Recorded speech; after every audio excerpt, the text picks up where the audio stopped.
So hi good ఎలా ఉన్నావు? బాగున్నాను సార్. అమ్మ వాళ్ళ అక్కయ్య వాళ్ళందరూ ఎలా ఉన్నారు? అందరూ బాగున్నారు సార్. మీరు ఎలా ఉన్నారు సార్? బాగున్నాను. So thank you Chandu first of all. ఎందుకనంటే చాలా మెయిన్ ఫ్యామిలీ బ్యాక్గ్రౌండ్ నుండి తిరుపతి తిరుపతి ఆ చుట్టుపక్కల గ్రామంలో చదువుకొని తిరుపతిలో నుండి ఇంత మంచి పొజిషన్ కి assistant commissioner of state taxes అంటే మామూలు విషయం కాదు. First of all congratulations. Thank you sir. Thank you very much. So ఇప్పుడు న్యూ ఆస్పిరెంట్స్ ఎవరైతే ఈసారి ప్రిలిమ్స్ రాశారో వాళ్ళకి ఉపయోగకరంగా ఉండే విధంగా మెయిన్స్ ఆన్సర్ రైటింగ్ కానివ్వండి, లేకపోతే వాళ్ళ యొక్క ప్రిపరేషన్ స్ట్రాటజీ ఎలా ఉండాలి, వాళ్ళ ఈ అంశాల మీద ఈ రోజు మన డిస్కషన్ ఉండబోతుంది. సో ముఖ్యంగా స్టూడెంట్స్ కి మనము ఎక్కువ అవకాశం ఇస్తాము. వాళ్ళు మీతో ఇంటరాక్ట్ అవుతారు. సో వాళ్ళ డౌట్స్ క్లారిఫై చేస్తారని వాళ్ళు చాలా చాలా ఆశగా ఉన్నారు. సో సో స్టార్ట్ చేద్దాము. ఫస్ట్ ఆఫ్ ఆల్ చందు, నా క్వశ్చన్ మీకు ఏంటంటే, మీరు ఎలా ఆన్సర్ రైటింగ్ ప్రాక్టీస్ అంటే బిగినింగ్ నుండి ఆన్సర్ రైటింగ్ ప్రాక్టీస్ ఎలా చేశారు మీరు? ఇనిషియల్ స్టేజెస్ నుంచి మనం ప్రిలిమ్స్, మెయిన్స్, ఇంటర్వ్యూ ఉంటుంది సార్. ఏపీఎస్సీ గ్రూప్ 1 లేదా టీఎస్పీఎస్సీ గ్రూప్ 1 ఏదైనా కావచ్చు.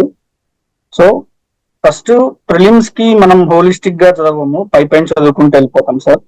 సో ఏవైతే ఇన్డెప్త్ గా చదువుకోవాల్సి వచ్చేది మెయిన్స్ లో సార్. మెయిన్స్ లో మనము ఆన్సర్ రైటింగ్ అనేది చాలా చాలా ఇంపార్టెంట్. అండ్ పోస్ట్ రావడానికి కూడా మెయిన్స్ ఆన్సర్ రైటింగ్ అనేది చాలా కీ రోల్ ప్లే చేస్తుంది సార్. సో ఫస్ట్ మన మెయిన్స్ ఆన్సర్ రైటింగ్ స్టార్ట్ చేసే ముందు at least syllabus pin to pin, word to word proper గా చదవాలి. అంటే ఏమేం పాయింట్స్ ఉన్నాయి, సిలబస్ లో ఏమేమి ఇచ్చాడు అనేది కంప్లీట్ గా చదువుకొని దాని చుట్టూ ఉండే కోర్ ఏరియా 360 degrees లో మనం రీసెర్చ్ చేయాలి. అట్ ది సేమ్ టైం దాని గురించి అట్లీస్ట్ అవగాహన ఉండాలి సార్. సో అప్పుడే మనం ఆన్సర్ రైటింగ్ రాయడానికి కంప్లీట్ గా పర్ఫెక్ట్ గా మనం హ్యాండిల్ చేయగలం. అండ్ మెయిన్స్ లో ఇప్పుడు ఎలా మారిపోతుందంటే ఏపీఎస్సీ గ్రూప్ 1 కావచ్చు, లేదా ఇంకా ఫ్యూచర్ లో టీఎస్పీఎస్సీ కావచ్చు, యూపీఎస్సీ సిమిలర్ లైన్స్ లోనే క్వశ్చన్స్ ఇస్తున్నారు. అంటే ఒపీనియన్స్ బేస్డ్ ఎక్కువ ఇస్తున్నారు. అండ్ నాలెడ్జ్ ఎక్కువ ఉంటేనే మనం ఆన్సర్ చేయగలిగే విధంగానే క్వశ్చన్స్ ఇస్తున్నారు. అండ్ మీరు ప్రీవియస్ ఇయర్స్ పేపర్ చూసుకున్నారో, మేమేమైతే రాసినామో 2023లో మోస్ట్లీ అనలిటికల్ గానే ఉన్నాయి సార్. అంటే స్టాటిక్ అనేది ఇవ్వట్లేదు, మొత్తం కంప్లీట్ గా మనం ఒపీనియన్ బేస్డ్ ఇస్తున్నాడు అనమాట. ఒపీనియన్స్ ఎలా మీరు ఆ పొజిషన్ లో ఉంటే ఎలా హ్యాండిల్ చేయగలరు అనేసి. సో మీరు ప్రిపరేషన్ స్టార్ట్ చేసేటప్పుడే అట్లీస్ట్ పేపర్ అనాలిసిస్ చేయాల్సి వస్తుంది సార్. పేపర్ ని చదువుకోవడం, డైలీ హిందూ పేపర్ అట్లీస్ట్ చదువుకొని వాళ్ళ ఒపీనియన్స్, అంటే ఆథర్స్ ఎలా ఒపీనియన్, వాళ్ళే ఒపీనియన్ ఇస్తున్నారు, సో మీరు ఇంకా బెటర్ గా ఏం ఒపీనియన్ చేయగలరు అనేది మనం ఒక ఐడియా తెచ్చుకోవాలి. అండ్ ఇనిషియల్ స్టేజెస్ లో sir mains answer writing compulsory రాయాలి సార్. అంటే డైలీ మినిమం 5 ఆన్సర్స్ అన్నా రాసే విధంగా. అంటే మెయిన్స్ ఎప్పుడు ఉంది, ఆన్సర్ రైటింగ్ అప్పుడు ప్రాక్టీస్ చేస్తాం. ప్రిలిమ్స్ అయిన తర్వాత చూద్దాం. ప్రిలిమ్స్ అయిపోయిన తర్వాత ఒకవేళ హాల్ టికెట్ నెంబర్ నాకు వస్తే అప్పుడు మెయిన్స్ బిగిన్ చేద్దాము అనే థాట్ లో నుంచి బయటకు వచ్చి ప్రిలిమ్స్ అయినా అవ్వకపోయినా mains answer writing at least 5 answers రాయాలి. ఎందుకంటే మనం కాంపిటేటివ్ ఫీల్డ్ లో ఉన్నాం. So you are aiming for group 1 and you are aiming for civils. So మీరు ప్రిలిమ్స్ క్రాక్ చేసినా కూడా జాబ్ వస్తుంది అనేది గ్యారంటీ లేదు. సో మెయిన్స్ అనేది మ్యాండేటరీ. మనం ఆన్సర్ రైటింగ్ ఈ రోజు కాకపోయినా రేపైనా రాయాలి.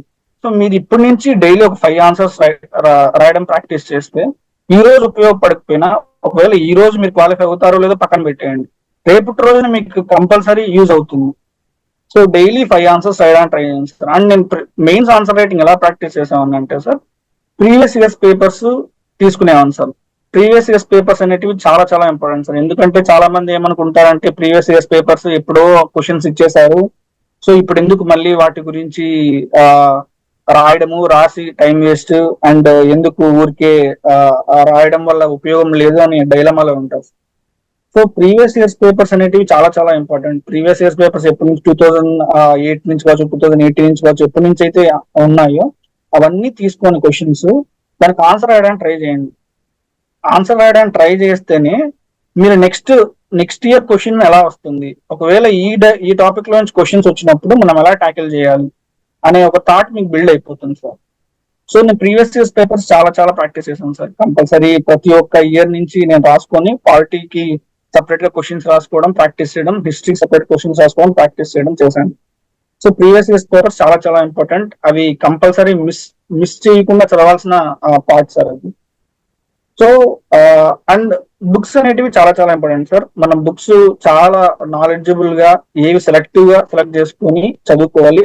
అండ్ రిపీటెడ్ గా చదువుకుంటూ ఉంటేనే, ఆ బుక్స్ తరోగా చదువుకుంటూ ఉంటేనే మనం ఏవైనా టాపిక్ వచ్చినప్పుడు కావచ్చు, ఏవైనా ఒకవేళ క్వశ్చన్స్ వచ్చినా కూడా స్టాటిక్ పార్ట్ ని ఆ మెయిన్స్ ఆన్సర్ రైటింగ్ లో ఇంబైబ్ చేయడానికి ఒక స్టాటిక్ బుక్ మనం పెట్టుకొని ఉంటే, అదే static book number of times revision చేస్తూ ఉంటే మనం ఆ మెయిన్స్ ఆన్సర్ రైటింగ్ లో ప్రాక్టీస్ కావడానికి లేదా మెయిన్స్ ఆన్సర్ రైటింగ్ ఎఫెక్టివ్ గా రావడానికి యూజ్ అవుతుంది సార్. కరెక్ట్. సో అంటే చందు 4 పాయింట్స్ చెప్పారండి. Number 1 syllabus, number 2 PYQs, number 3 revision notes. ఒక రివిజన్ నోట్స్, ఈ 3 కనుక ఎవరైతే ప్రాపర్ గా ప్రాక్టీస్ చేస్తారో ఖచ్చితంగా వాళ్ళు బాగా ఆన్సర్స్ రాస్తారు. Thank you Chandu. అండ్ ఇంకో క్వశ్చన్ ఏంటంటే,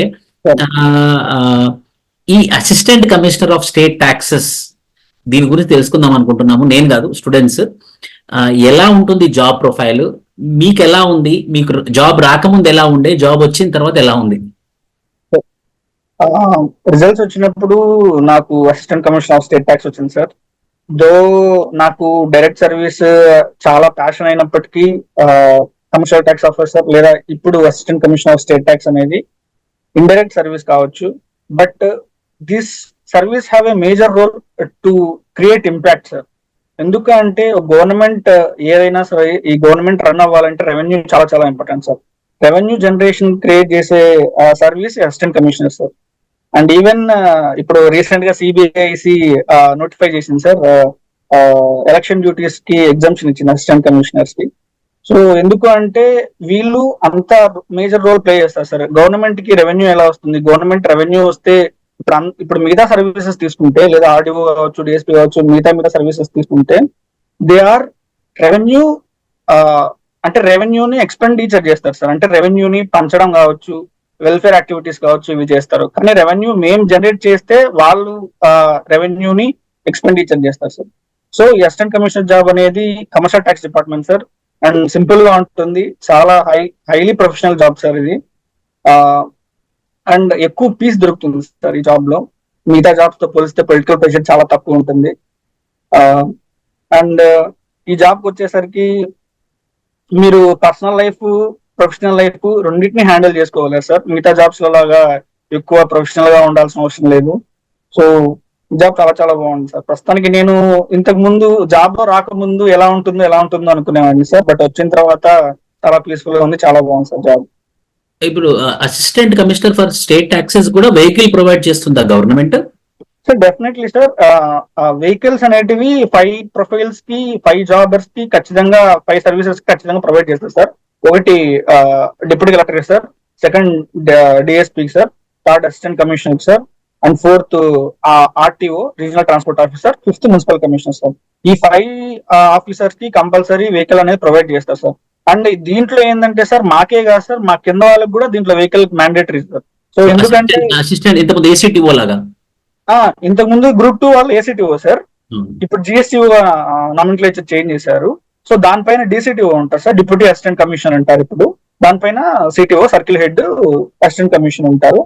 సో వీళ్ళకి ఎందుకు వెహికల్ మ్యాండేటరీ అంటే సార్, వీళ్ళు వెహికల్ చెకింగ్ ఉంటాయి సార్. సో వెహికల్ చెకింగ్ ఉన్నప్పుడు లేదా ఇన్స్పెక్షన్స్ కి వెళ్ళాల్సి వచ్చినప్పుడు, సో వెహికల్ మ్యాండేటరీ కాబట్టి వెహికల్ అనేది మ్యాండేటరీగా ప్రొవైడ్ చేస్తారు సార్. సో స్టూడెంట్స్ ఎవరికైనా ఏ డౌట్ ఉన్నా కూడా చందు సార్ మీకు అందుబాటులో ఉన్నారు ఇప్పుడు. You can ask the questions, message రూపకంగానైనా సరే, లేకపోతే వాయిస్ రూపకంగానైనా సరే. రాజశేఖర్ గట్టిగా అడగండి కొంచెం. Sir good evening sir. Rajashekar is speaking. Chandu చెప్పండి Rajashekar. Sir mains answer writing, I mean for 150 words means we can use only marks, అంటే మార్క్స్ మాత్రం ఓన్లీ ఆన్సర్ రైటింగ్ ఉంటుందా, లేదంటే హెడ్డింగ్స్ ఇంకా పేపర్ ప్రెజెంటేషన్ అట్లా వాటికి బేస్ చేసుకొని ఉంటారు సార్, లేదంటే ఓన్లీ థియరీ మ్యాటర్ ప్రకారంగా ఉంటుంది మార్క్స్ కన్సిడరేషన్? సో మెయిన్స్ కి ఇంకా వచ్చేసరికి ఇది సార్ మెయిన్స్ ఆన్సర్ రైటింగ్ అనేది ఎన్సీఆర్టీ బుక్స్ లో కంటెంట్ రాయాలన్నా, లేదంటే రిఫరెన్స్ బుక్స్ కంటెంట్ రాయాలన్నా sir? Rajashekar, first mains answer writing లో క్వాలిటీ ప్లస్ క్వాంటిటీ రెండు కావాలి ఏపీఎస్సికి వచ్చేసరికి. ఎందుకంటే మీరు 150 వర్డ్స్ అని చెప్పేసి చాలా మాక్సిమం పీపుల్ ఏం సజెస్ట్ చేస్తారంటే 1 పేజీ రాయండి లేదా 1.5 పేజీ రాయండి సరిపోతుంది అని చెప్తారు. మేబీ వాళ్ళు చెప్పేది కరెక్టే అయి ఉండొచ్చు. ఎందుకు అంటే 1.5 పేజీ లేదా 2 పేజెస్ లేదా 1 పేజీ రాస్తే మీకు టైం సరిపోతుంది, 3 అవర్స్ అనేది 20 క్వశ్చన్స్ 3 అవర్స్ లో సరిపోతుంది అని చెప్పేసి వాళ్ళు సజెస్ట్ చేసి ఉంటారు. కానీ వాస్తవానికి మాక్సిమం మీరు 2 to 3 పేజెస్ రాయడానికి ట్రై చేయండి. ఎందుకంటే అబౌవ్ 40 to 43 పేజెస్ ఉంటాయి ఏపీఎస్సి బుక్లెట్ లో. సో క్వశ్చన్ కి అట్లీస్ట్ 2 to 3 పేజెస్ రాయడానికి ట్రై చేయండి. ఎందుకు అంటే క్వాలిటీ మాక్సిమం మనకి కరెక్షన్ చేసే వాళ్ళు ఎవరు ఉంటారంటే ప్రొఫెసర్స్ ఉంటారు, యూనివర్సిటీ ప్రొఫెసర్స్ ఉంటారు. సో క్వాలిటీతో పాటు క్వాంటిటీ చాలా చాలా ఇంపార్టెంట్ కాబట్టి ఏపీఎస్సిలో మీరు మాక్సిమం 2 to 3 పేజెస్ రాయడానికి ట్రై చేయండి. అండ్ ఏపీఎస్సికి వచ్చేసరికి మనకి యూపీఎస్సిలో లాగా అండర్లైన్స్ చేస్తాను లేదా బాక్స్ వేస్తాను అంటే ఏపీఎస్సిలో వాళ్ళకి రూల్స్ అండ్ ప్రొసీజర్లు అవి లేవన్నమాట.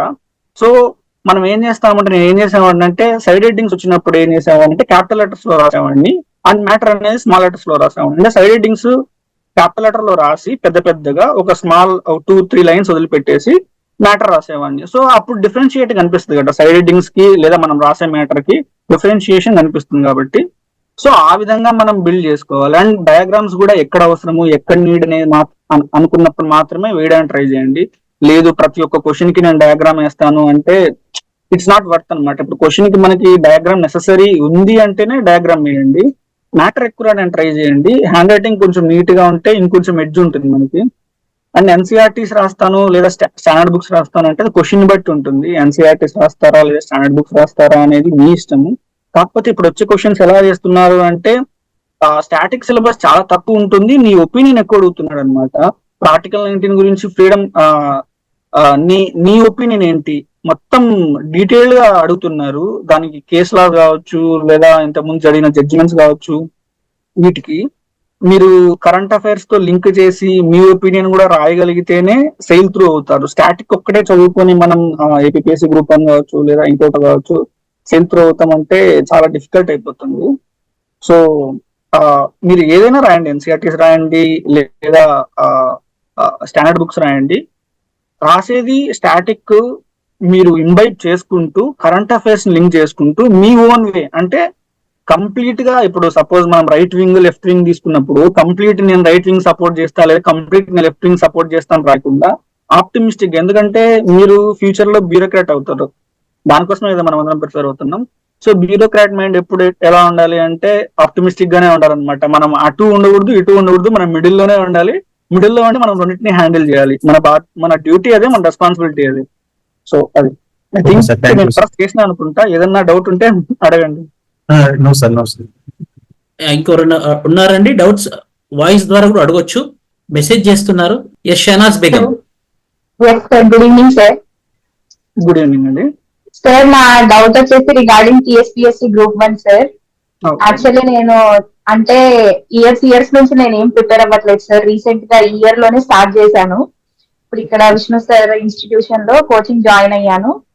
సో నా డౌట్ ఏంటంటే ఇప్పుడు సార్ కోచింగ్ లో చెప్పే నోట్స్ టెక్స్ట్ బుక్స్ ఇవి చదువుకుంటూ మీరు చెప్పినట్టు కరెంట్ అఫైర్స్ కి రిలేటెడ్ అట్లా ప్రాక్టీస్ చేస్తే can be crack. Okay Shahnaz Begum, first thing ఏంటి అంటే మనం కోచింగ్ వచ్చిన వెంటనే క్రాక్ చేయాలి లేదా సివిల్ సర్వీసెస్ కావచ్చు లేదా ఏపీఎస్సీ కావచ్చు లేదా టీఎస్పీఎస్సీ కావచ్చు ఏదైనా కావచ్చు క్రాక్ చేసేయాలి అనే థాట్ నుంచి ఫస్ట్ బయటకు వచ్చేస్తే అంటే ప్రిపరేషన్ అనే దాని మీద మనం ఫోకస్ పెడదాం. ఎందుకు అంటే రిజల్ట్ అనేది నీ చేతిలో లేదు. ఎందుకంటే రిజల్ట్ నువ్వు కంప్లీట్ 100% హార్డ్ వర్క్ నువ్వు పెట్టినా కూడా 1% లక్ లేకపోతే నువ్వు అవుట్ అయిపోవచ్చు లేదా ఇన్ అవ్వచ్చు. సో పాయింట్ ఏంటంటే రిజల్ట్ వదిలేసి ప్రాసెస్ ఏంటి అంటే నువ్వు ప్రిపేర్ అవుతున్నావు. ఇప్పుడు ఒకవేళ 2-3 ఇయర్స్ నుంచి నేను ప్రిపేర్ అవ్వట్లేదు, నీకంటే సీనియర్స్ 2-3 ఇయర్స్ నుంచి చాలా ఎక్స్పీరియన్స్ ఉండి వాళ్ళని నేను బీట్ చేయగలనా లేదా వాళ్ళని ట్యాకిల్ చేయగలనా అనే భయం అవసరం లేదు. ఎందుకు అంటే ఒక ప్రాపర్ గైడెన్స్ ఉండి ఒక ప్రాపర్ మెంటర్షిప్ ఉండేసి, మేబీ మీ ప్రాపర్ మెంటర్షిప్ దొరికినారని నేను అనుకుంటున్నా విష్ణు సారు. సో ఇవన్నీ మీకు ఉన్నాయి, నేను హార్డ్ వర్క్ చేయగలను, స్మార్ట్ వర్క్ చేయగలను, రెండు హ్యాండిల్ చేసుకోగలను అని మీకు నమ్మకం ఉంటే ఖచ్చితంగా క్రాక్ చేయొచ్చు. అండ్ రిజల్ట్ గురించి ఎప్పుడు ఆలోచించద్దు. ఖచ్చితంగా 100% నేను ఈ రోజు ఈ టాస్క్ కంప్లీట్ చేయాలి లేదా నేను ఈ టాస్క్ పెట్టుకున్నా, మేబీ ఒక చాప్టరే అనుకుందాం, ఒక చాప్టరే పెట్టుకున్నాను, ఒక చాప్టర్ కంప్లీట్ చేసుకోవాలి అని నేను పెట్టుకున్నప్పుడు ఆ చాప్టర్ కంపల్సరీ ఈ రోజు అయిపోయేసరికి 24 hours అయిపోయేసరికి కంప్లీట్ చేయగలుగుతున్నానా లేదా, నేను 100% ఇస్తున్నానా లేదా కంటెంట్ కి. ఐ మీన్ మీకు జస్టిఫికేషన్ వస్తుంది కదా, మనం డైలీ చేస్తున్నప్పుడు మీకు జస్టిఫికేషన్ వస్తుంది 100% ఇస్తున్నానా లేదా 50% ఇస్తున్నానా లేదా 40% ఇస్తున్నానా, మీకు జస్టిఫికేషన్ వస్తుంది. సో ప్రాసెస్ ని ఎక్కువ బిలీవ్ చేయండి. రిజల్ట్ కోసం అంటే నేను క్రాక్ చేయగలనా అనే థాట్ వద్దు. సరే క్రాక్ చేస్తాము, క్రాక్ చేస్తే జాబ్ వస్తుంది. క్రాక్ చేయలేదు ఏమవుతుంది, నెక్స్ట్ టైం ఎక్స్పీరియన్స్ వస్తుంది, నెక్స్ట్ టైం ఇంకా బెటర్ గా పర్ఫార్మ్ చేస్తాం. అందరి థాట్ ఏముంటుంది, నేను అన్ని సంవత్సరాలు వెయిట్ చేయలేను. సరే అన్ని సంవత్సరాలు వెయిట్ చేస్తారో లేదో పక్కన పెట్టేస్తే అట్లీస్ట్ మీకు అవగాహన వస్తుంది కదా, మీ చుట్టుపక్కల ఏం జరుగుతుంది, సబ్జెక్ట్స్ ఏమేమి ఉన్నాయి, మీరు అదర్ పర్సన్స్ కంటే బెటర్ గా ఆలోచించగలుగుతారు. ఒక పర్సన్ ని లేదా ఒక విషయాన్ని తీసుకుంటే మీరు మిగతా వాళ్ళతో పోలిస్తే ఇంకొంచెం బెటర్ గా, అంటే మీకు ఎక్స్పీరియన్స్ అనేది గెయిన్ అవుతారు. సో దానికోసం ఎక్కువ ట్రై చేయండి, ఆటోమేటిక్ గా సక్సెస్ వచ్చేస్తుంది. సక్సెస్ కోసం ఎప్పుడు పరిగెద్దు, రాదు ఎప్పటికీ, అంటే నా opinion. Thank you sir. Thank you. ఇది RS Charan, yes RS Charan ఒక మెసేజ్ పెట్టారు. సార్ షార్ట్ నోట్స్ ఎలా ప్రిపేర్ అవ్వాలి, APSC paper 5 science and technology and environment కి ఏ సోర్స్ బాగుంటుంది అంటే మీ ఒపీనియన్? షార్ట్ నోట్స్ అనేవి నేను ఎక్కువ రాయలేదండి. ఎందుకు అంటే షార్ట్ నోట్స్ ఆల్రెడీ మనము కంటెంట్ అంతా బుక్ లో ఉన్నప్పుడు మళ్ళీ షార్ట్ నోట్స్ రీరైటింగ్ రాయడం అవసరమా అనేది నా పాయింట్.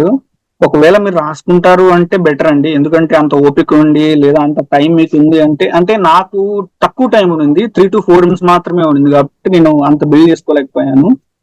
అండ్ షార్ట్ నోట్స్ అనేది మ్యాండేటరీ కాదు, ఎందుకంటే మీరు ఆల్రెడీ ఇప్పుడు సైన్స్ అండ్ టెక్నాలజీ మీరు అడిగినారు కాబట్టి తెలుగు అకాడమీ బుక్ అనేది చాలా చాలా ఇంపార్టెంట్ మన సైన్స్ అండ్ టెక్నాలజీ బేసిక్స్ కోసము. సో బేసిక్స్ కోసం మళ్ళీ మీరు షార్ట్ నోట్స్ రాయాల్సిన అవసరం లేదు కదా, ఎందుకంటే ఆల్రెడీ తెలుగు అకాడమీ బుక్ లో మీకు అవసరం, మీకు చదివినాటివన్నీ గుర్తుండాలి అని లేదు, చదివినాటివన్నీ గుర్తుండవు అని లేదు. గుర్తు లేనాటివి అండర్లైన్ చేసుకోండి, మీరు ఆ నోట్స్ లోనే రాసుకోండి. ఎందుకంటే ఇప్పుడు నేను ఫర్ ఎగ్జాంపుల్ నా విషయానికి వస్తే పాలిటీ లక్ష్మీకాంత్ తీసుకుంటే 5th edition పాలిటీ లక్ష్మీకాంత్ ఎంత రాసినారో అంతకంటే ఎక్కువ నేను ఆ బుక్ లో రాసేసాను అనమాట. కంప్లీట్ గా నాకు ఓన్లీ ఇంపార్టెంట్ మ్యాటర్స్ మాత్రమే రాసాను. ఇప్పుడు నేను పాలిటీ లక్ష్మీకాంత్ ఇంతకు ముందు నాకు ఇనీషియల్ స్టేజెస్ లో అది చదవడానికి నాకు మేబీ 1 month పట్టేది, ఇప్పుడు 1 hour 2 hours లో కంప్లీట్ చేసుకున్నాను. ఎందుకంటే ఓన్లీ నేను ఇంపార్టెంట్ పాయింట్స్ మాత్రమే రాసుకున్నాను అనమాట, అవి మాత్రమే చదువుకుంటాను, మిగతాటివన్నీ ఎలాగో నాకు గుర్తుంటాయి అనే నమ్మకం నాకు ఉంది. సో అలా రాసుకోవడానికి ట్రై చేయండి, ఎందుకంటే మీకు టైం సేవ్ అవుతుంది, అట్ ది సేమ్ టైం మీరు క్రిస్పీగా ఉంటుంది. మీరు ఏవి చదవాలనుకుంటారో అవి చదువుకునేదానికి అంటే అక్కడే ఉంటుంది, మళ్ళీ మీరు ఇంకో బుక్ రెఫర్ చేసి నేను ఇంకో బుక్ చదవాలి అనే బడ్డన్ లేకుండా ఉంటుంది. అంటే నేను అది ఫాలో అయ్యాను, మేబీ మీకు అలా కాకుండా షార్ట్ నోట్స్ ప్రిపేర్ చేసుకుంటే నాకు బెటర్ గా ఉంటుంది అంటే ప్రిపేర్ చేసుకోవచ్చు. అండ్ సైన్స్ అండ్ టెక్నాలజీకి ఫస్ట్ తెలుగు అకాడమీ బుక్స్ చదవండి, చాలా చాలా important Telugu academy books basics కోసం అయితే. అండ్ ఎక్కువ కరెంట్ అఫైర్స్ చదవండి. హిందూ మీరు ఏం చేస్తారు అంటే సైన్స్ అండ్ టెక్నాలజీ పెద్ద ప్రాబ్లం అయిపోతుంది, Group 1 కావచ్చు Group 2 కావచ్చు. నేను సజెస్ట్ చేసేది ఏంటి అంటే సైన్స్ అండ్ టెక్నాలజీ మీకు సండే ఒక ఎడిషన్ వస్తుంది హిందూలో సైన్స్ అండ్ టెక్నాలజీ మీద. సో 1 year నుంచి ఓన్లీ సండేస్ మాత్రమే, Sundays or Mondays I don't know exactly, week ఒకసారే వస్తుంది కదా మీకు, సండే గానీ మండే గానీ సైన్స్ అండ్ టెక్నాలజీ ఎడిషన్ వస్తుంది. సరే 1 year అంటే 12 months, వీక్ కి మంత్ కి 4 weeks అంటే 12 4 48 pages మాత్రమే ఉంటాయి. అవన్నీ చదువుకుంటే science and technology maximum cover అయిపోతాయి. సో దాంతో పాటు విజన్ ఐఎస్ కావచ్చు లేదా ఇన్సైట్స్ కావచ్చు, ఏవైనా బయట ఎడిటోరియల్స్ లేదా మ్యాగజైన్స్ కావచ్చు, అవి చదువుకోవడానికి ట్రై చేయండి. Science and technology part science and technology cover అయిపోతుంది, అంటే నా ఒపీనియన్ కంపల్సరీ కవర్ అవుతుంది. రాజేష్ అడగండి మీ doubt. Hello sir, good evening. Good evening అండి. సార్ నా పేరు రాజేష్ సార్, నేను Group 1 మెయిన్స్ కి కూర్చున్నాను ఏపీఎస్సి. సార్ నాకు ఇంత ముందు కూడా మెయిన్స్ రాశాను సార్ నేను Group 1 మొన్న 2023లో కూడా. సార్ నాకు ఎప్పుడు బిగ్గెస్ట్ ఇష్యూ ఏంటంటే AP economy preparation sir. AP economy Andhra Pradesh economy, okay, AP economy sources ఎప్పుడు నేను కాంప్రిహెండ్ చేసుకోలేకపోతున్నాను అన్నమాట ప్రతిసారి. అంటే అప్పటికప్పుడు వచ్చిన current affairs white papers documents చదివేసి వెళ్ళిపోవడం తప్ప నాకు ప్రాపర్ గా చేసుకోలేకపోతున్నాను. కొంచెం దాని గురించి మీరు ఏమైనా చెప్పండి సార్. ఓకే,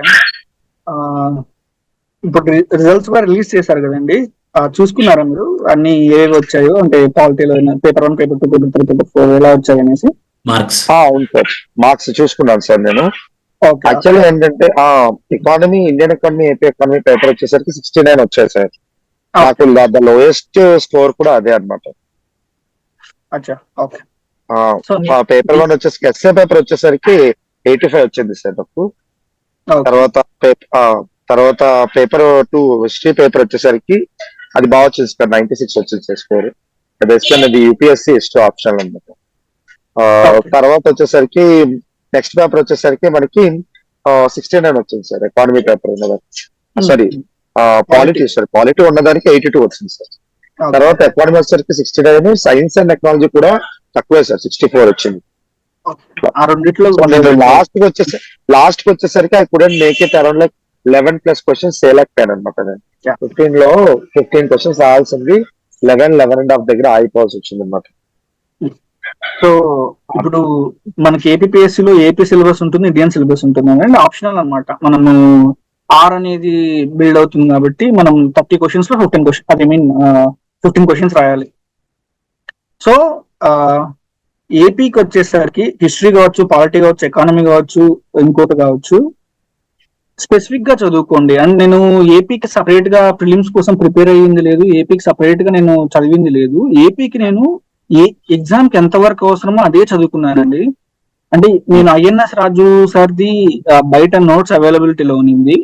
అండ్ మాకు ఏం చేశారంటే అప్పుడు మెయిన్స్ ఎగ్జామ్స్ అప్పుడు మాకు మెటీరియల్ ఇచ్చారనమాట. అంటే ఒక టాపిక్ మీద, ఇప్పుడు ఇన్ఫ్రాస్ట్రక్చర్ అనే టాపిక్ మీద ఒక 10 క్వశ్చన్స్ కావచ్చు, 20 క్వశ్చన్స్ కావచ్చు ఇచ్చేవారు. అండ్ మిగతా డెవలప్మెంట్ మీద ఒక 20 క్వశ్చన్స్ కావచ్చు. అలా క్వశ్చన్స్ వైజ్ ఇచ్చేసి టాపిక్స్ మొత్తం ఆ క్వశ్చన్ లోనే కవర్ చేసేటట్లు ఇచ్చారనమాట.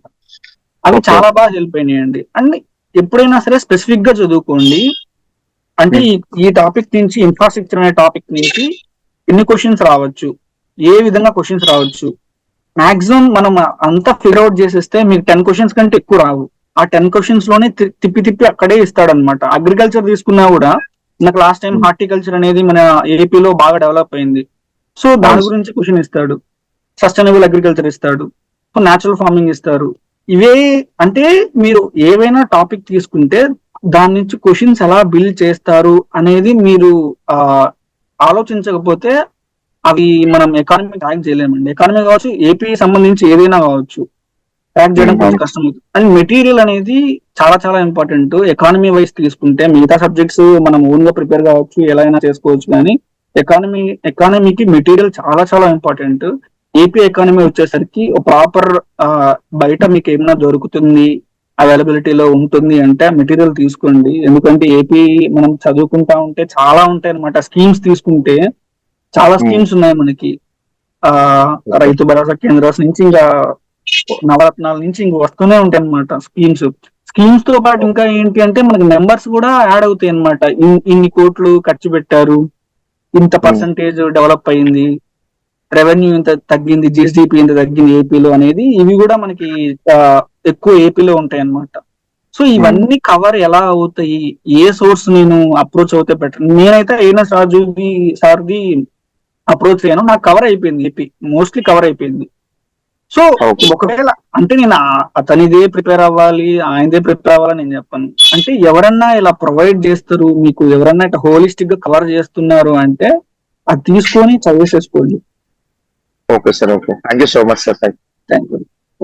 నాదొక డౌట్, ముఖ్యంగా అందరు ఏం చేస్తారంటే ప్రిలిమ్స్ రాసిన తర్వాత ప్రిలిమ్స్ రిజల్ట్ రానివ్వండి, వచ్చిన తర్వాత కదా లెక్క, అప్పుడు స్టార్ట్ చేస్తాను ప్రిపరేషన్ అని అంటారు. మరి ఎలా, అది కరెక్టేనా? అంటే మెయిన్స్ కదా sir? Mains preparation, APSC group 1 mains preparation. నన్ను అడిగితే అసలు ఏపీఎస్సీ కావచ్చు, లేదా యూపీఎస్సీ కావచ్చు, లేదా టీఎస్పీఎస్సీ కావచ్చు, వేటికైనా కావచ్చు, మీరు ప్రిలిమ్స్ రాసే ముందే మెయిన్స్ ప్రిపరేషన్ స్టార్ట్ చేసి ఉంటేనే రాయండి సార్. లేకపోతే రాయడం కూడా వేస్ట్. ఎందుకు అంటే ప్రిలిమ్స్ రాస్తారు, ప్రిలిమ్స్ క్లియర్ అయిపోతుంది. మాక్సిమం నేను నా బ్యాచ్ లో తీసుకుంటే చాలా మంది బ్యాంక్స్ ఆస్పిరెంట్స్ కావచ్చు, ఎస్ఎస్సీ ఆస్పిరెంట్స్ కావచ్చు, వీళ్ళందరూ ప్రిలిమ్స్ క్లియర్ చేశారు సార్. బట్ మెయిన్స్ కి వచ్చేసరికి అందరూ వెళ్ళిపోయినారు. అంటే ఇప్పుడు ప్రిలిమ్స్ క్వాలిఫై సెల్ఫ్ సాటిస్ఫాక్షన్ వస్తుందేమో, మేబీ ఒక స్టెప్ నేను ఎక్కాను అనేసి. మెయిన్స్ లో పోతే దీనికంటే డబల్ సాడ్నెస్ అనేది మనం ఫేస్ చేయాల్సి వస్తుంది. సో మెయిన్స్ మనం థరోగా ఉండి అట్లీస్ట్ నేను డైలీ 2-3 ఆన్సర్స్ నేను రాయగలుగుతున్నాను, లేదా ఒక టాపిక్ ఇచ్చినప్పుడు మీరు కరెంట్ అఫైర్స్ లేదా డైనమిక్ టాపిక్ ఇచ్చి నేను రాయగలుగుతున్నాను లేదా అని చూసుకోవద్దు. అట్లీస్ట్ ఇప్పుడు మౌరియన్ ఎంపైర్ కావచ్చు లేదా మగధ ఎంపైర్ కావచ్చు, ఏవైనా కావచ్చు, దీని గురించి నేను రాయగలుగుతున్నాను. ఒక క్వశ్చన్ ఏదైనా స్టాటిక్ పార్టే తీసుకొని ఈ స్టాటిక్ క్వశ్చన్ కి నేను ఆన్సర్ చేయగలుగుతున్నానా లేదా అనేది మీరు నేను ఆన్సర్ వన్ పేజీ అన్నా మినిమం రాస్తున్నాను ప్రిపరేషన్ ముందే, ప్రిలిమ్స్ ప్రిపరేషన్ ముందే అట్లీస్ట్ నేను రాస్తున్నానా లేదా అనేది ఆ ప్రాక్టీస్ ప్రిలిమ్స్ ముందు నుంచే బిల్డ్ చేసుకుంటే ప్రిలిమ్స్ అయిన తర్వాత చాలా చాలా ఈజీ అవుతుంది సార్. అంతేగాని ప్రిలిమ్స్ అయిన తర్వాత నేను మెయిన్స్ ఆల్ ఆఫ్ సడన్ నేను స్టార్ట్ చేసేస్తాను, ఏదో ఒక ఇన్స్టిట్యూట్ లో జాయిన్ అయిపోతాను, వాళ్ళు చూసుకుంటారు. ఇప్పుడు ఇన్స్టిట్యూట్స్ అనేటివి లేదా ఇంకోటి గైడ్ చేస్తారు, ప్రాపర్ మెంటర్షిప్ ఇవ్వగలరు, కానీ అల్టిమేట్ గా ఎగ్జామ్ హాల్లో కూర్చొని రాయాల్సింది మీరే. ఇన్స్టిట్యూట్ వాళ్ళు వచ్చి లేదా మెంటర్ వచ్చి ఎవరు రాయరు కదా. సో మీరే రాయాలి. మీరు రాయాలి అంటే మీరు ఎఫర్ట్స్ పెట్టకుండా కంప్లీట్లీ వాళ్ళ మీద రిలే అయిపోయేసి నేను జాయిన్ అయిపోయినా క్రాక్ చేసేస్తాను 3 months లో నా సరిపోతుంది అంటే అది అవ్వదు సార్. ఎందుకంటే మెయిన్స్ కి చాలా చాలా ఎఫర్ట్ పెట్టాలి. ఎందుకంటే ఒక క్వశ్చన్ చూసిన వెంటనే మనకి ఆ క్వశ్చన్ ఇంట్రడక్షన్ రావాలి, బాడీ రావాలి, కంక్లూజన్ రావాలి, అండ్ మనకు ఉండే టైం చాలా చాలా తక్కువ. మేబీ ఒక క్వశ్చన్ మేబీ మాక్సిమం 12 minutes వస్తుంది. ఆ 12 minutes నువ్వు అనలైజ్ చేసి క్వశ్చన్ ని ఆన్సర్ ని బిల్డ్ చేసుకొని, అంటే మనం రాస్తూ ఉండాలి ఒక పక్క, అట్ ది సేమ్ టైం మనం బ్రెయిన్ ఆలోచిస్తూ ఉండాలి ఆ క్వశ్చన్ గురించి, నెక్స్ట్ ఏం రాయాలి, నెక్స్ట్ ఏం రాయాలనేసి. సో ఇంత బిల్డ్ అవ్వాలి అంటే 3 months లో మీరు చేయగలరు అంటే చేయగలరు, మేబీ అంత ఎఫెక్టివ్ గా వర్క్ చేస్తే. అట్ ది సేమ్ టైం ముందు నుంచి ప్రిలిమ్స్ ముందు నుంచి మీరు ఇనిషియేషన్ తీసుకొని, లేదా ప్రిలిమ్స్ ముందు నుంచి అయిపోయింది, అట్లీస్ట్ ఈ రోజు నుంచి అయినా డైలీ 2 to 3 ఆన్సర్స్ రాయడానికి ట్రై చేస్తూ ఉంటే ఖచ్చితంగా ట్రాక్ చేయొచ్చు సార్. దాంట్లో పెద్ద కష్టమేం కాదు. అంటే నాకు అర్థమైంది ఏంటంటే ఏపీఎస్సికి కరెక్ట్ గా ప్రాపర్ గా 6 months మీరు ఆన్సర్ రైటింగ్ ప్రాక్టీస్ చేస్తూ వస్తూ ఉంటే, డైలీ మిస్ అవ్వకుండా 5 to 6 క్వశ్చన్స్ ప్రాక్టీస్ చేస్తూ ఉంటే డెఫినెట్లీ ఏపీఎస్సి క్రాక్ చేయగలుగుతుంది సార్. ఇంకొక ప్రశ్న నాది, ఈసారి ప్రిలిమ్స్ క్వశ్చన్ పేపర్ చూసారా? చూసాను సార్. ద క్వశ్చన్ పేపర్ నిజంగా చాలా చాలా భయంకరమైన క్వశ్చన్ పేపర్ ఇచ్చాడు. సో మీ ఒపీనియన్ ఏంటి దాని మీద? సార్ ఎక్స్పెక్ట్ చేసిందే సార్, ఎందుకంటే లాస్ట్ టైమే హార్డ్ గా వస్తుంది, ఈసారి ఇంకా హార్డ్ గా వస్తుంది అని ఎలా అయితే ఎక్స్పెక్ట్ చేసినారో అలానే వచ్చింది సార్.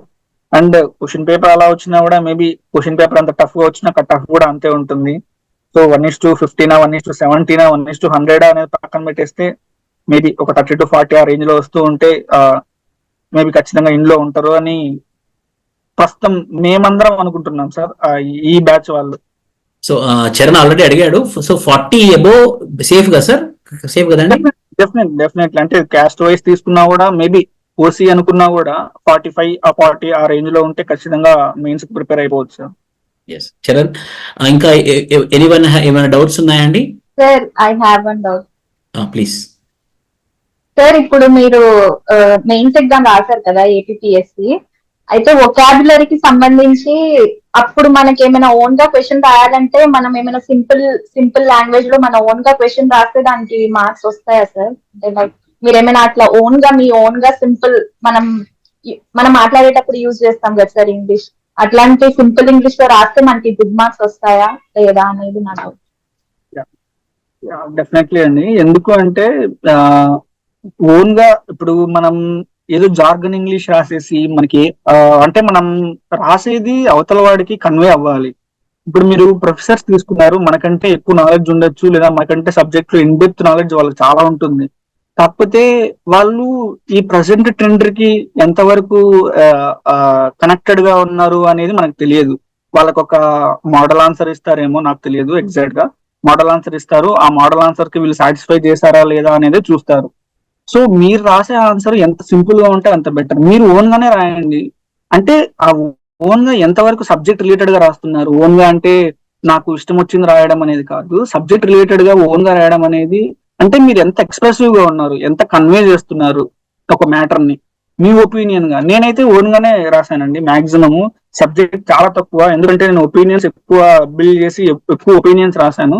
అండ్ ఒపీనియన్స్ మీరు రాసేటప్పుడు లేదా మీ ఓన్ లాంగ్వేజ్ లో మీరు రాసేటప్పుడు స్టాటిక్ పార్ట్ ని ఇంక్లూడ్ చేయండి. అట్ ది సేమ్ టైం ఇప్పుడు క్వాలిటీలో తీసుకుంటే కొన్ని జడ్జిమెంట్స్ ఉంటాయి, ఆ జడ్జిమెంట్స్ ని మనం ఇంక్లూడ్ చేయాల్సి వస్తుంది. అంటే ఓన్ గా అని చెప్పేసి మనము అంతా ఓన్ గా రాయలేం కదా. ఓన్ గా అయినా కూడా స్టాటిక్ సిలబస్ ఇంక్లూడ్ చేయాల్సి వస్తుంది, కరెంట్ అఫైర్స్ ఇంక్లూడ్ చేయాల్సి వస్తుంది. అండ్ ఇప్పుడు మనము అకాడమిక్స్ లో కావచ్చు, 10th లో కావచ్చు, ఇంటర్ లో కావచ్చు, డిగ్రీలో కావచ్చు, లేదా బీటెక్ లో కావచ్చు, ఏం చేసే వాళ్ళు ఒక క్వశ్చన్ ఇస్తారు, ఆ క్వశ్చన్ మనం ప్రిపేర్ అవ్వాలి. మోడల్ ఆన్సర్ ఇట్లుంటుంది, ఆ క్వశ్చన్ వచ్చినప్పుడు దాని నుంచి హెన్స్ ప్రూవ్డ్ అనే వరకు సేమ్ యాజ్ టీజ్ గా అట్లా రాస్తాం అనమాట మనం. ఎట్లా పొల్లు పోకుండా ఇక్కడ తప్పు రాస్తే మేబీ ఇక్కడ తప్పు రాసినాం మనము, ఈ లైన్ రాయలేదు, మేబీ ఒక 2 మార్కులు తగ్గుతాయి అనే థాట్ లో మనం వచ్చినట్టు మన ఎడ్యుకేషన్ అట్లా అట్లా సాగింటుంది. కానీ ఇక్కడికి వచ్చేసరికి మీరు ఎట్లా రాసినారు, ఏం రాసినారు అనేది చాలా చాలా ఇంపార్టెంట్. ఎంత సింపుల్ గా రాసినారు, ఎంత బాగా కన్వే చేసినారు అండ్ మీ ఒపీనియన్ ఎలా ఉంది. మీరు ఏదైనా చెప్తున్నారు అంటే ఇప్పుడు మనం డైరెక్ట్ గా చెప్పలేం కదా, మనం ఎంత కష్టపడి చదువుకున్నాము అనే డైరెక్ట్ గా చెప్పలేము. మనం పెట్టాల్సింది ఎక్కడ, మనం పేపర్ లో పెట్టాలి, పెన్ను పెట్టి మనం చెప్పాలి, కన్వే చేయాలి. కన్వే చేసేటప్పుడు కూడా మనం ఏం చెప్తాం, డైరెక్ట్ గా నేను బాగా చదివినాను, బాగా ప్రిపేర్ అయ్యాను, రోజుకు 12 to 13 hours చదివాను అని మనం మెయిన్స్ ఆన్సర్ రైటింగ్ లో రాయలేం. సో మనం ఎంత సింపుల్ గా ఎక్స్ప్రెస్ చేస్తున్నాం, సింపుల్ గా ఎక్స్ప్రెస్ చేయండి. మాక్సిమం ఎంత తక్కువ జార్గన్ ఇంగ్లీష్ తక్కువ రాయడానికి ట్రై చేయండి. ఏదో ఎక్స్ట్రాడినరీగా రాసేసి మార్కులు ఎక్కువ వస్తాయి అలా ఏమి ఉండదండి. సింపుల్ లాంగ్వేజ్ మెయింటైన్ చేయండి, సింపుల్ గా ఉంటే ఎక్కువ మార్క్స్ వస్తాయి. Any questions? Sir I have a question sir. Rajesh. చెప్పండి Rajesh. Yes sir, thank you sir. చదువు సార్, ఇప్పుడు ఈసారి రాయబోతున్న మెయిన్స్ అభ్యర్థులు ఎవరైతే ఉంటారో వాళ్ళు మస్ట్ అండ్ షుడ్ గా తీసుకోవాల్సిన జాగ్రత్తలు ఏంటో కొంచెం చెప్తారా సార్? అంటే లాస్ట్ ఇయర్ మెయిన్స్ పేపర్ కూడా కొంచెం మనకి యూపీఎస్సీ స్టాండర్డ్ లెవెల్లోనే ఉంది. అంటే నేను ఫెయిల్ అయింది ఎక్కడ అంటే, మీరు అన్నారు ఆ ఏపీ అకాడమీ బదులు ఇండియన్ అకాడమీ రాసే ఛాన్స్ ఉంటుంది, but Indian academy classes sessions కూడా it has its own standard. అప్పుడు నాకు కష్టపడిపోతుంది. సో ఈసారి మెయిన్స్ అపేర్ అవుతున్నటువంటి అభ్యర్థులు తీసుకోవాల్సిన జాగ్రత్తల గురించి కొన్ని క్లిష్గా కొన్ని చెప్పండి సార్, సో దట్ చాలా హెల్ప్ఫుల్ అవుతాయి. డెఫినెట్లీ. ఇప్పుడు మెయిన్స్ ఎవరైతే రాయబోతున్నారో వాళ్ళు ప్రాపర్ గా డైలీ ఒక 6 to 7 ఆన్సర్స్ రాయడానికి ట్రై చేయండి. 6 to 7 ఆన్సర్స్ రాసేసి క్వశ్చన్ ఎక్కడి నుంచో వెతకద్దు. క్వశ్చన్ ఎవరో ఇవ్వాలి, క్వశ్చన్ ఎవరైనా సార్లు ఇస్తే బాగుంటది, ఎవరి దగ్గర అప్రోచ్ అవుదాము, ఈ థాట్స్ ఏం పెట్టుకోకు. క్వశ్చన్స్ మీకు ఎక్కడ అవసరం లేదు. ప్రీవియస్ ఇయర్స్ పేపర్స్ తీసుకుంటే క్వశ్చన్స్ చాలా ఉంటాయి, ఎకానమీ నుంచి లేదా ఏవైనా కావచ్చు, ఏ సబ్జెక్ట్ నుంచి అయినా కావచ్చు. ఆ క్వశ్చన్స్ తీసుకొని క్వశ్చన్ మీరే రాసుకోండి, ఒక బుక్ పెట్టేసుకోండి. నేను ఏం చేసానంటే 2 బుక్స్ కొన్నాను, పెద్ద పెద్ద లావ్ బుక్స్.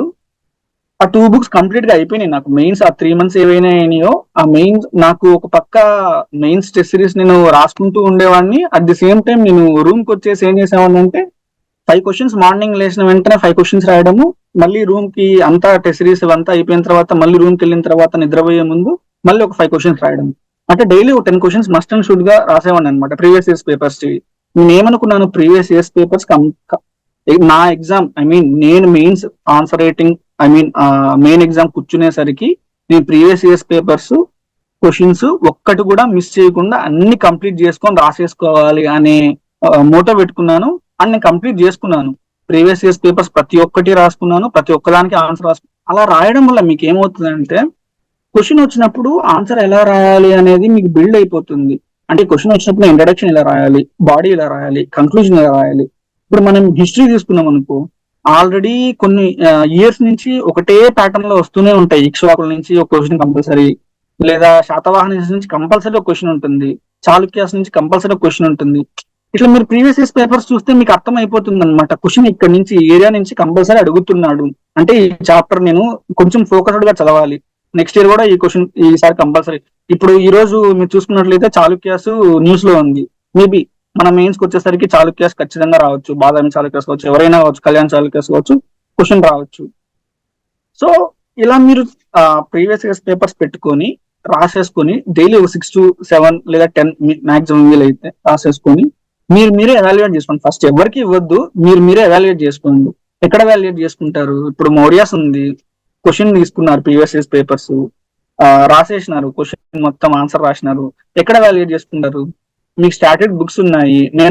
మీరు ఏం చేయొద్దు, పాయింట్స్ నేను ఆ పాయింట్స్ అంటే స్టాటిక్ బుక్ లో ఉండే పాయింట్స్ ని నేను జస్టిఫై చేయగలిగినానా లేదా, ఆ పాయింట్స్ ని అక్కడ పెట్టానా లేదా, అంటే నాకు ఆ క్వశ్చన్ వచ్చినప్పుడు ఆ పాయింట్స్ నాకు స్ట్రైక్ అవుట్ అయినాయా, నేను పేపర్ మీద పెట్టానా లేదా అనేది మీరు ఒకసారి ఆలోచన చేసుకోండి. నెక్స్ట్ ఏం చేస్తారు అంటే ఎవరికన్నా మీకు సీనియర్ ఎక్స్పర్ట్స్ కావచ్చు, లేదా సార్స్ ఉన్నారు కదా మీకు, విష్ణు సార్ ఫ్యాకల్టీ కావచ్చు, వీళ్ళందరి చేత కరెక్షన్ చేసుకోవడానికి ట్రై చేయండి. కరెక్షన్ వేయించుకోండి, మార్క్స్ వేయించుకోండి, మీరు వేయించుకోండి, మీరు వేసుకోండి మార్క్స్ పక్కన.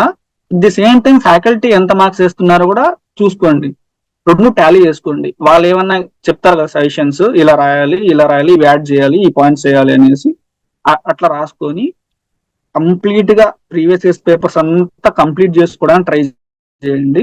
At the same time current affairs ని ఎక్కువ ట్రెండీగా ఉండండి. అంటే డైలీ కరెంట్ అఫైర్స్ ఉంటాయి, డైలీ కరెంట్ అఫైర్స్ ని ఫాలో అవుతూ ఉండండి.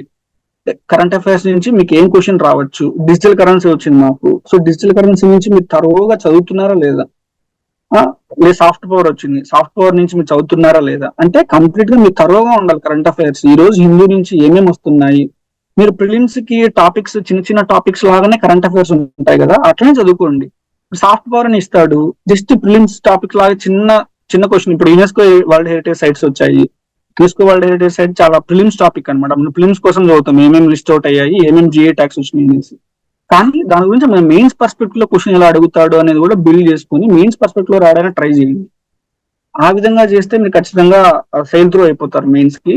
At the same time consistent గా ఉండండి, మిమ్మల్ని మీరు బిలీవ్ చేయండి. ఫస్ట్ ఇది నాకు అవుతుంది, ఎందుకంటే మీ 100 జాబులు ఉండని, 1000 జాబులు ఉండని, ఒక్క జాబ్ ఉండని, మీకు కావాల్సింది ఒక జాబే.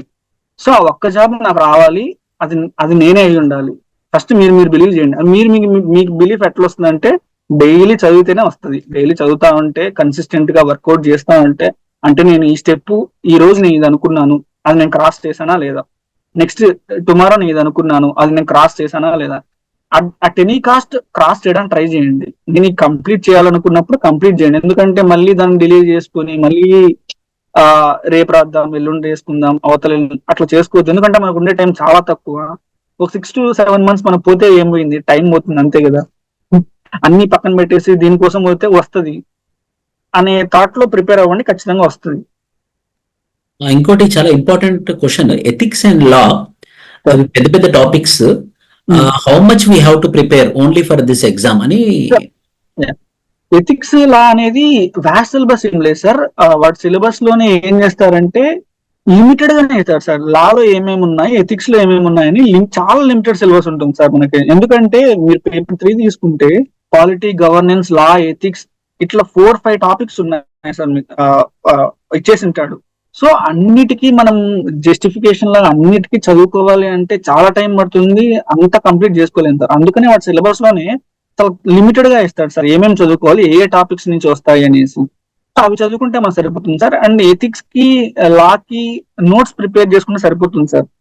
మీ ఒకవేళ ఏమైనా ఇన్స్టిట్యూట్ నోట్స్ ప్రొవైడ్ చేస్తూ ఉంటే ఎథిక్స్ కి, లా కి అవి మాక్సిమం అవి మోర్ దెన్ ఎనఫ్ సార్. ఏమైనా క్వశ్చన్స్ ఉన్నాయండి సార్? కరెంట్ అఫైర్స్ మీరు ఎలా ప్రిపేర్ అయ్యారు సార్? కరెంట్ అఫైర్స్ కి హిందూ పేపర్ చదవడానికి ట్రై చేయండి. అట్ ది సేమ్ టైం మీరు ఈనాడు ఒకవేళ ఎడిటోరియల్స్ మాత్రమే చదువుతానంటే ఈనాడు ఎడిటోరియల్స్ చదవండి. అట్ ది సేమ్ టైం ఏపీపీఎస్సీకి వచ్చేసరికి ఏపీ ఎకనామిక్ సర్వే అనేది చాలా సోషల్ ఎకనామిక్ సర్వే అనేది చాలా ఇంపార్టెంట్. అది యూపీఎస్సీ వాళ్ళకి హిందూ పేపర్ ఎట్లా బైబుల్, మనకు కూడా ఏపీపీఎస్సీ వాళ్ళకి AP social economic survey Bible అనమాట.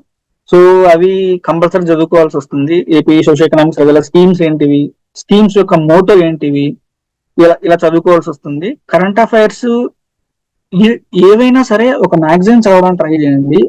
ఎందుకంటే మీరు డైలీ పేపర్ చదివినప్పటికీ మ్యాగజైన్, మంత్లీ మ్యాగజైన్స్ ఏవైతే చదువుతారో మీకు కవర్ అయిపోతాయి అనమాట. అంటే మనం ఏమైనా డైలీ కరెంట్ అఫైర్స్ లో మిస్ అయినప్పటికీ మంత్లీ మ్యాగజైన్స్ లో అక్కడికి వస్తాయి కదా, అండ్ హోలిస్టిక్ గా ఇస్తారు కదా మంత్లీ మ్యాగజైన్స్ లో. అంటే ఆ మంత్ కు సంబంధించిన కరెంట్ అఫైర్స్ అన్ని దాంట్లో ఇచ్చేస్తాడు కాబట్టి మ్యాక్సిమం అలా చదువుకుంటే అయిపోతుందని నా ఒపీనియన్. మరీ ఎక్కువ చదవాల్సిన అవసరం లేదు కరెంట్ అఫైర్స్ కి. మీకు అర్థం అయిపోతుంది కరెంట్ అఫైర్స్ మీకు డైలీ చదువుతూ ఉంటే ఈ టాపిక్ నుంచి మన క్వశ్చన్ రావచ్చు. అంటే క్వశ్చన్ గెస్ట్ చేసినంత మాత్రం వస్తాయని కాదు, అట్లీస్ట్ మనకు అవగాహన వస్తుంది.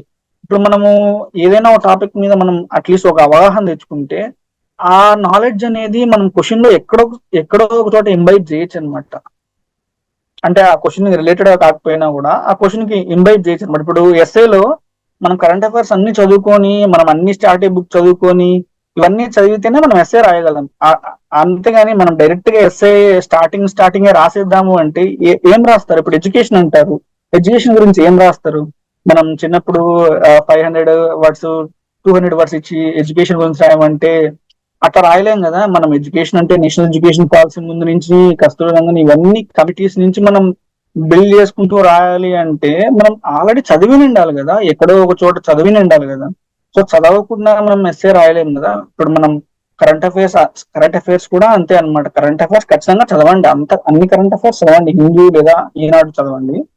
చదివింది ఎక్కడికి వేస్ట్ అవ్వదు అనమాట. ఖచ్చితంగా ఏదో క్వశ్చన్ లో ఎక్కడో ఒక చోట మనం ఇంబైట్ చేయొచ్చు అనమాట. ఇవన్నీ కాకపోయినా మనకి ఫిలాసఫికల్ ఎస్సే ఉంటుంది, రిఫ్లెక్టివ్ ఎస్సే ఉంటుంది. సో వాటిలో అయినా సరే ఈ కరెంట్ అఫైర్స్ కావచ్చు, మిగతాటి కావచ్చు, చాలా హెల్ప్ అవుతాయి అనమాట. దాంట్లో అయినా సరే మనం ఇంబైట్ చేయొచ్చు అనమాట. మ్యాగజైన్స్ అండ్ హిందూ సరిపోతుంది ఈనాడు. ఇంకేమైనా డౌట్స్ ఉన్నాయండి? ఇప్పుడు వేరే డిపార్ట్మెంట్ వాళ్ళందరికీ డిపార్ట్మెంటల్ ఎగ్జామ్స్ అవుతున్నాయి కదా చందు? సార్ ఆల్రెడీ అయిపోయింది సార్ మా డిసెంబర్ లో. మళ్ళీ ఇప్పుడు 6 months ఒకసారి డిపార్ట్మెంటల్ ఎగ్జామ్ జరుగుతుంది సార్. ఇది మేలో ఉంటుంది సార్. ఇప్పుడు అప్లై చేసుకోవాలి.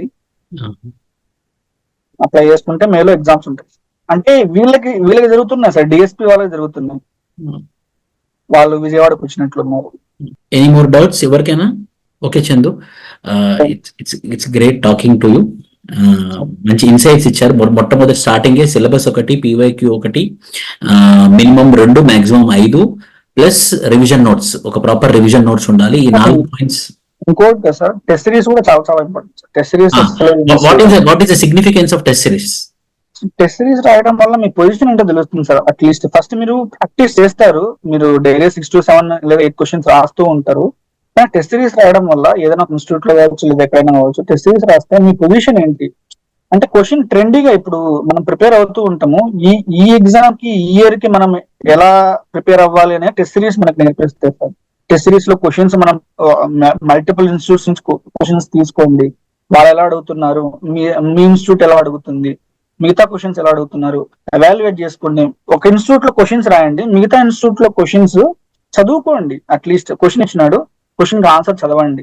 మీ ఇన్స్టిట్యూట్ లో క్వశ్చన్స్ రాసుకోండి, ఎవాల్యుయేట్ చేయించుకోండి, అన్ని చేయించుకోండి. మిగతా ఇన్స్టిట్యూట్ క్వశ్చన్స్ ఆన్సర్స్ చదువుకోవడానికి ట్రై చేయండి. ఎందుకంటే మేబీ చెప్పలేము, ఇప్పుడు ఒకటే ట్రెండ్ ఫాలో అవుతారు అనేది ఎక్కడ మనకి ప్రాపర్ గా తెలియదు కదా.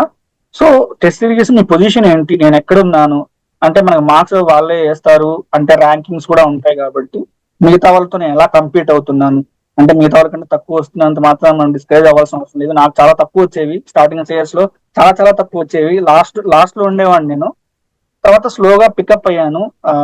అండ్ ఏం చేస్తారంటే సార్, ఎగ్జామ్ దగ్గరికి వచ్చేసరికి టెస్ట్ సిరీస్ రాయడం మానేస్తారు సార్. టెస్ట్ సిరీస్ రాయడం మానేసేసి ప్రిపరేషన్ స్టేజ్ లోనే ఉంటారు, ఇంకా చదువుతూనే ఉంటారు అనమాట. చదువుకోవాలి, కంప్లీట్ చేయాలి సిలబస్, హిస్టరీ పట్టుకొని హిస్టరీ కంప్లీట్ చేసుకుంటూ ఉంటారు. ఆ తప్పు చేయొద్దండి. ఎందుకంటే టెస్ట్ సిరీస్ ఈ రోజు ఈ ఎగ్జామ్ ఉంది అంటే డెఫినెట్ గా మీరు ఎంత చదువుకున్నారో అనవసరం.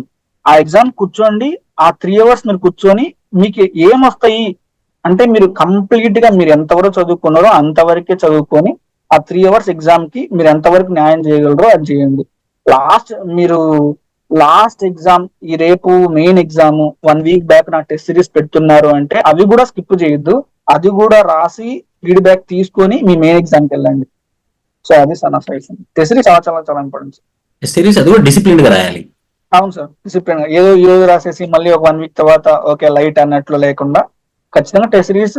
ఈ రోజు ఎగ్జామ్ అంటే ఈ వీక్ మీకు ఎలాగో సిలబస్ ఇచ్చేస్తారు, ఈ వీక్ లో ఈ సిలబస్ ఉంటుంది, ఈ రోజు ఎగ్జామ్ ఉంటుంది.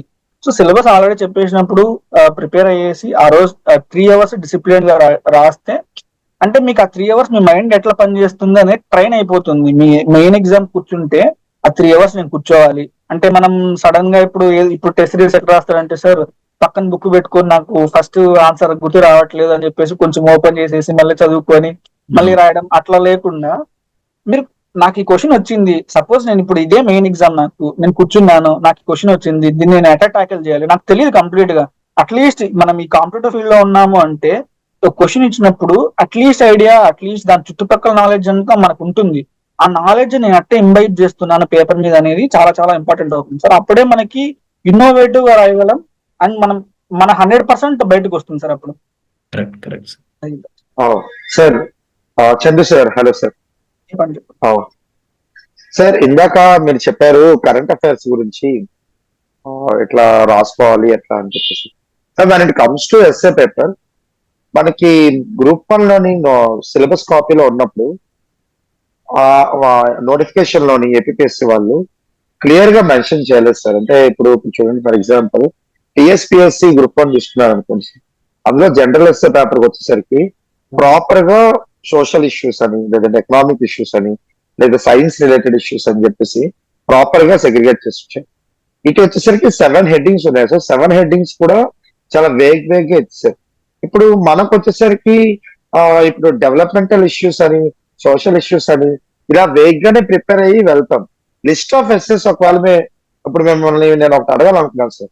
ఒక 20 to 25 list of essays prepare చేసుకోవాలి అనుకుంటే ఎక్కువగా ఏ సెక్టర్ నుంచి ఎస్ఎస్ నేను ప్రిపేర్ చేసుకోవాలని మీరు సజెస్ట్ చేస్తారు సార్? ఓకే, ఇప్పుడు ఎస్ఎస్ తీసుకున్నట్లయితే మనకి బేసిక్ ఎస్ఎస్ కొన్ని ఉంటాయండి. అంటే ఇప్పుడు ఎస్ఎస్ ఎలా అయినా ఇవ్వండి, కొన్ని బేసిక్ ఎస్ఎస్ అనేది మనం మ్యాండేటరీ గా ప్రిపేర్ అవ్వాలి. For example sustainable development goals, education, poverty, health, ఇవి బేసిక్ ఎస్ఎస్ అన్నమాట. ఎందుకంటే ఈ బేసిక్ ఎస్ఎస్ ప్రిపేర్ అవుతే క్వశ్చన్స్ ఎక్కడి నుంచి అయినా రానివ్వండి, ఎందుకంటే వీటిల్లో నుంచి తప్పించుకోవడానికి లేదనమాట ఎస్ఎస్. ఇప్పుడు సాఫ్ట్ పవర్ తీసుకున్నారు, మనం కల్చర్ అనేది కంపల్సరీ చదువుకోవాల్సి వస్తుంది, బేసిక్ ఎస్ఏ కల్చర్ అనేది. సో కల్చర్ అనేది మీరు చదువుతున్నప్పుడు సాఫ్ట్ పవర్ అని ఇచ్చినప్పుడు మీరు ఈ కల్చర్ అనే దాన్ని అంతా సాఫ్ట్ పవర్ లో యాడ్ చేసేస్తారు. నేనైతే అదే చేశాను అనమాట. సో ఆ క్వశ్చన్ మీన్ ఏపీఎస్సి వాడు ఎస్ఏ వీక్ గా ఇచ్చినారా లేదా ప్రాపర్ గా ఇచ్చినారా అన్న పక్కన పెడితే, మీరు గ్రూప్ 1 ఇయర్ రాస్తారు అంటే మీకు కంపల్సరీ ఒక 50 to 60, సరే మాక్సిమం 70 ఎస్ఎస్ ప్రిపేర్ అవుతే ఆ 70 ఎస్ఎస్ నుంచి ఎక్కడికి ఆ క్వశ్చన్స్ వెళ్ళవండి. మీ టెస్ట్ సిరీస్ లో అర్థమైపోతాయి. ఎందుకంటే టెస్ట్ సిరీస్ వాళ్ళు బిల్డ్ చేసేస్తారు ఈ ఎస్ఎస్.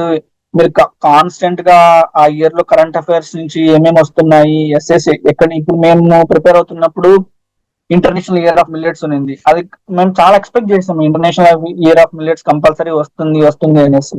తర్వాత యుఎన్ పీస్ కీపింగ్ ఉంది, అది కూడా ప్రిపేర్ అయ్యాము, యుఎన్ పీస్ కీపింగ్ వస్తుంది అనేసి. అది రాలేదు. సో ఇట్లా మీరు తీసుకుంటే ఎక్స్పెక్ట్ చేసినట్టు ఎప్పుడు మనకి రావండి. కాకపోతే ఏమవుతుంది అంటే, మీరు బేసిక్ ఎస్ఎస్ ఏవైతే చదువుకున్నారో, సస్టైనబుల్ డెవలప్మెంట్ కావచ్చు, పావర్టీ కావచ్చు, హెల్త్ కావచ్చు, మిగతాటివి ఏవైనా ఫైనాన్షియల్ సెక్టార్స్ సంబంధించి పబ్లిక్ సెక్టర్ బ్యాంక్స్ కావచ్చు, లేదా ఇప్పుడు ఎంఎస్ఎంఈస్ వస్తున్నాయి, ఎంఎస్ఎంఎస్ కావచ్చు. సో ఇలాంటివన్నీ మీరు చదువుకుంటూ అంటే ఇవి బేసిక్ ఎస్ఎస్ అనమాట. మనం బేసిక్ నాలెడ్జ్ ఉండాలి ఈ టాపిక్స్ మీద.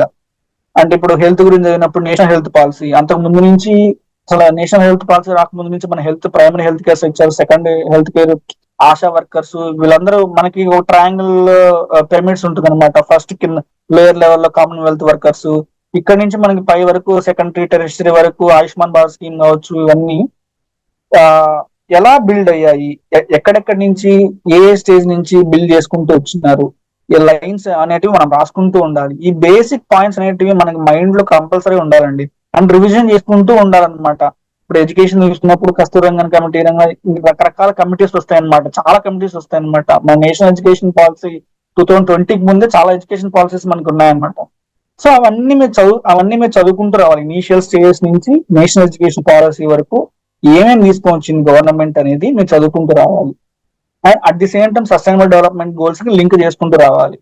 సో మనం నెంబర్ ఆఫ్ ఫ్యాక్టర్స్ లింక్ చేసుకొని బేసిక్ పాయింట్స్ ని, బేసిక్ ఎస్ఎస్ ని, బేసిక్ టాపిక్స్ ని మనం మైండ్ లో కంపల్సరీ పెట్టుకుంటే ఎస్ఎస్ ని ట్యాకిల్ చేయడం ఈజీ అవుతుందండి. ఎందుకంటే మనం ఎస్ఏ ఈ టాపిక్ నుంచి చదువుకుంటే ఇది వస్తుంది అనేది గ్యారంటీ లేదు, మనకు తెలియదు ఎక్కడి నుంచి వస్తుంది ఏంటి అనేసి. సాఫ్ట్ పవర్ ఎవరు ఎక్స్పెక్ట్ చేయలేదు, సాఫ్ట్ పవర్ వచ్చింది. అండ్ మేబీ మీకు అర్థమైంటుంది, ఎందుకంటే మీరు ఆల్రెడీ మెయిన్స్ రాసింటారు కాబట్టి చాలా ఇన్స్టిట్యూట్స్ వాళ్ళు సాఫ్ట్ పవర్ ఆల్రెడీ ఇచ్చేసినారు అనమాట. సాఫ్ట్ పవర్ క్వశ్చన్ అనేది ఇచ్చేసినారు. మేబీ మీకు తెలుసో లేదో నాకు తెలియదు. సో టెస్ట్ సిరీస్ ఎక్కువ రాయండి, టెస్ట్ సిరీస్ ఎక్కువ రాయండి. At the same time sorry sir, last time నేను టెస్ట్ సిరీస్ రాసినప్పుడు కూడా సాఫ్ట్ పవర్ గురించి ఎస్ఏ రాశాను సార్ నేను. అది అలాగే మీరు అన్నట్టు చాలా ఎక్స్పెక్టెడ్ ఎస్ఎస్ మాత్రం రాలేదు. ఇప్పుడు సెక్షన్ 2, సెక్షన్ 3 అయితే బ్లాంక్ అవుట్ అయిపోయాను కంప్లీట్. అంటే టెస్ట్ సిరీస్ రావడం వల్ల బెనిఫిట్ ఏంటి అంటే ఇదే బెనిఫిట్ అన్నమాట. అంటే మనకి ఒక ప్రాపర్ వే తెలియదు, ప్రాపర్ గా మనం పోతున్నామా లేదా అనేది. వ్యాస్ట్ సిలబస్ లో మనం ఏమేమి చదువుతున్నాం, ఎక్కడెక్కడ చదువుతున్నామో కూడా తెలియదు. మనం ప్రాపర్ వేలో మనం ఉండాలి అంటే టెస్ట్ సిరీస్ రాస్తే మేబీ మన మాక్సిమం ఎంఎస్ఎస్ వస్తాయి. ఒక 3 months లో తీసుకున్నా కూడా, అంతా చదువుకున్నా కూడా మన 50 ఎస్ఎస్ కూడా రావన్నమాట. ఆ 50 ఎస్ఎస్ చదువుకుంటే ఆ 50 ఎస్ఎస్ నుంచి క్వశ్చన్స్ ఉంటాయి. అక్కడి నుంచి క్వశ్చన్స్ వాడు పోడనమాట. పోవడానికి కూడా స్కోప్ ఉండదు. ఆ ఇయర్ లో కరెంట్ అఫైర్స్ అదే అయినప్పుడు స్కోప్ ఎక్కడ ఉంటుంది? లాస్ట్ ఇయర్ సాఫ్ట్ పవర్ చాలా చాలా ఇంపార్టెంట్, ఎందుకంటే మోడీ గారు చాలా చాలా టూర్స్ తో తిరిగారు కాబట్టి. మనకు కూడా చైనీస్ తో చాలా గొడవలు జరుగుతున్నాయి కాబట్టి. సో అది ఎక్స్పెక్ట్ చేయలేదు, ఎందుకంటే అంతకంటే ఇంపార్టెంట్ టాపిక్స్ చాలా చాలా ఉన్నాయి. ఇంటర్నేషనల్ మిల్లెట్స్ ఉంది, యుఎన్ పీస్ కీపింగ్ ఉంది, తర్వాత ఫారెస్ట్ రైట్స్ యాక్ట్ ఉంది, ఎన్విరాన్మెంటల్ ప్రొటెక్షన్ యాక్ట్ ఉంది. వీటి గురించి వస్తాయి అనుకున్నా, కానీ వీటి గురించి ఏవి రాలేదన్నమాట. సో మనం ఎక్స్పెక్ట్ చేయలేం, కానీ మనం బేసిక్ టాపిక్స్ అయితే కంపల్సరీ చదువుకొని పోవాలి. పావర్టీ, ఎడ్యుకేషన్, ఎంప్లాయ్మెంట్, నెక్స్ట్ ఇప్పుడు ఇండియన్ ఎకానమీ, 5 ట్రిలియన్ ఎకానమీ, ఇలాంటివి కొన్ని కొన్ని ఉన్నాయండి. మీకు చెప్తారు ఇన్స్టిట్యూట్ లో మాక్సిమం ఎస్ఎస్ అనేసి. ఆ ఎస్ఎస్ ని బిల్డప్ చేసుకోండి, ఎందుకంటే ఎస్ఎస్ కి పర్టికులర్ బుక్ అనేది ఏం లేదు, ఈ బుక్ లో నుంచి చదువుకుంటే ఎస్ఎస్ కవర్ అయిపోతాయి అనేసి. మనం number of sources, number of books, static syllabus, మనం చదివే స్టాండర్డ్ బుక్స్ మీద, తర్వాత కరెంట్ అఫైర్స్ మీద గూగులింగ్ చేసి ఇవన్నీ చేస్తేనే మనకి ఒక ప్రాపర్ ఎస్ఏ వస్తుంది. Thank you very much sir, thank you, చాలా మంచి ఇన్సైట్స్ ఇచ్చారు. I'll try this time, నేను కొంచెం బెటర్ గా పర్ఫామ్ చేయడానికి ట్రై చేస్తాను. All the best Michael. So okay Chandu, thank you very much for your valuable time. Thank you sir. The insights mainly with respect to science and technology కానివ్వండి, లేకపోతే SA importance, current affairs, syllabus, first of all syllabus important, syllabus తర్వాత PYQs important, test series important. అవునండి, test series ఏంటంటే Chandu correct point చెప్పాడు. మనం ఎక్కడ రాస్తున్నాం అన్నది ఇంపార్టెంట్ కాదు, మనం ఎలా రాసామన్నది ఇంపార్టెంట్, అన్ని రాసామా లేదా అన్నది ఇంపార్టెంట్. ఎప్పుడైనా గుర్తుంచుకోండి, ఏ చోటనైనా మనం డిసిప్లిన్డ్ గా, కమిటెడ్ గా, కన్సిస్టెంట్ గా వర్క్ చేస్తే సక్సెస్ వస్తుంది. And you have the evidence in front of you. That is Chandu. Thank you Chandu, thank you very much, and thank you from all the student community for you. Thank you. Thank you.